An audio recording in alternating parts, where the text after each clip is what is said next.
Here's something else I wish I could have avoided hearing about. Christopher Daniels in Ring of Honor takes a flaming a power bomb through a flaming table and I get minor burns. He's going to be okay, apparently. But I read that the other day, like 2 days ago on the internet. I'm like, what the fuck? And so I tweeted that. And so a couple people got hot at me. I said, Ring of Honor does not have to be garbage wrestling. They have some real talent on the roster. Chris Daniels, feel better, get better. ROH Office, whoever was the person who had the final say that a guy should go through a fucking table while it was on fire, be better than that, is what I tweeted. Because and I'm not trying to knock Ring of Honor. I'm trying to help Ring of Honor be constructive here at this point, because I actually, at that point between 2009, 2012-ish, I was convinced that Ring of Honor could be the only athletic alternative to show business, sports entertainment, bullshit wrestling. And they had the roster most of the guys on the roster who had their heads could be coached in that direction and had the talent, they could do it. But as long as they do indie bullshit like this, regardless of how great the talent is, that is an image that they will have out there on the internet forever now of Chris Daniels. I guess I saw it on it was a small screen, but he was putting lighter fluid on the fucking table, but it took a while, or the lighter didn't strike. And I think it was Frankie Kazarian. He's sitting on the top rope waiting about 30 seconds. Talk about gathering to catch somebody, right? He's up there groggy for 30 seconds, sitting upright on the top turnbuckle, waiting for this table to catch on fire so they can do this spot. And it's a dangerous spot anyway, but with the table on fire, it's worse than that. Boom, Chris gets burned to some extent. The people, of course, love it that are there and go, holy shit, holy shit. And I'm sure they had 1,000 of them now. I used to say 500, now it's 1,000. It's not enough. That's it. And even if WWE did that and they spent the money to which they would to have these special effects people, and it would be safe fire somehow, I don't know if they make it, they could get it, and all this other stuff, it's still, you don't need that shit. But it just looks so outlaw and so garbage wrestling to be setting furniture on fire and taking bumps through it. Isn't that fucking 90s horseshit? Will we ever get away from it?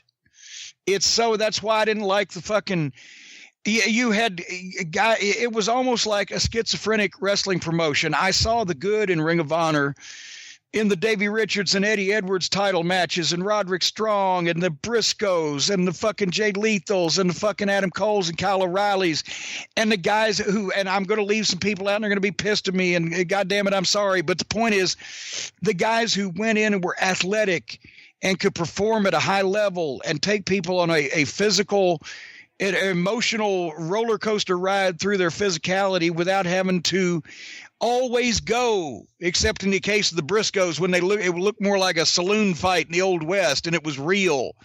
To go furniture and stunts and spots for the sake of spots because the ladders don't work and the tables don't work and the fire especially does not work with you. So as much as you can keep hand to hand and what you can control and manipulate physically, that should be your style. And I wish that Ring of Honor had concentrated, and I wanted to get rid of, while I'm ranting here, Brian, it's Thanksgiving. The Steen and Generico street fight stuff, once again, may have been great for some places, but not for the movie that I was attempting to shoot. And with the tables stacked on top of tables and bumping through chairs that are bridged through the goddamn guardrail or whatever. And another thing was, I'm sorry, was some nice guys that wanted to be wrestlers there, but they were 140 fucking pounds and looked ridiculous on television. The mainstream television viewer would say, who are these small children playing wrestler on my television? And it was they were popular with the Ring of Honor audience because they did a lot of cool moves, but they were not marketable to a mainstream audience that we were going to have to attempt to get. You remember when on the internet 5-6 years ago, this was actually a thing, when people would write that the Super Smash Brothers were the greatest tag team in wrestling? I don't remember that, but I'm sure someone did. If you were paying any attention to the Ring of Honor fans in 2011, and believe me, I was, people were writing on the internet that because they've dressed up as video game guys and they was the hokiest, most outlaw looking shit, and they were from Montreal and did mismatched bullshit, but they did a lot of cool flips. And there were people that we had that audience, that schizophrenic audience that wanted to see that kind of shit, the guys in their pajamas flipping around. But we were exposing a new television audience to guys like fucking Richards and Edwards and Strong and fucking Lethal and those guys who really were the best unsigned talent in the business at that time. And they are putting more money in the company at this point. Sinclair is, and they've cleared more stations. And they've got to try to adopt somewhat of a higher, and I'm sure Chris, it may have been Chris Daniels' idea. I don't know. But somebody should have said no. All the way up to Joe Koff. And here's the thing. Remember when in 2012, the concussion thing was really hot at that point, right? Because it was really coming out. And the headshots. That's what everybody was hot about it. And Haas and Benjamin were working a program with the Briscoe brothers. And I had one of them, you did a chair shot or whatever. Oh, goddamn, the internet blew up, right? But it was a working chair shot. So I said, well, then we'll blow them up again. And I for 2 or 3 times, I even had Charlie and Sheldon come out and pay $10,000 in cash on TV for a fine after they whacked both the Briscoes over the head with the chairs. But they were working chair shots. The guys knew what the fuck they were doing. And they weren't dangerous because there wasn't a bunch of fucking outlaw fucks just caving each other's skulls in unprotected with a chair. But you couldn't come out and say, well, we're doing safe shit, because then you've blown the illusion of your own trick, right? So it got that ridiculous. But Joe Koff was trying to tell me, oh, don't hit anybody with chairs anymore. No, we're going to do whatever the fuck if it's safe. But there's literally no way to safely take a bump through a table that is legitimately on fire, 100% for sure. And that looks even more outlaw and is more hokey and 90s garbage wrestling. So somebody in the office, finally, if they told Joe about it, I can't believe they'd attempt to set one of the talent on fire and not tell him. Somebody's got to say no. Somebody has to say no to the talent like I used to that want to dive off the fucking balcony, or no to the talent that wants to end the thumbtacks. Don't make me get off on a rant here, too late. But that's the silliest, stupidest thing that's ever been introduced into wrestling. And if anybody ever came to me with the idea of using thumbtacks in a company that I had, the few times in TNA, I did not have the power to say no, but in a company that I was responsible for and involved with, I would almost fine or suspend anybody that pitched the idea that we want our product to, the visual for our product to be a bunch of grown men rolling around in thumbtacks. How outlaw can you get?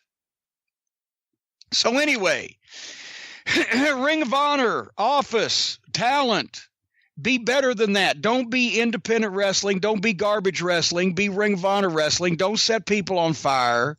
You don't need to. Use your talent and your head.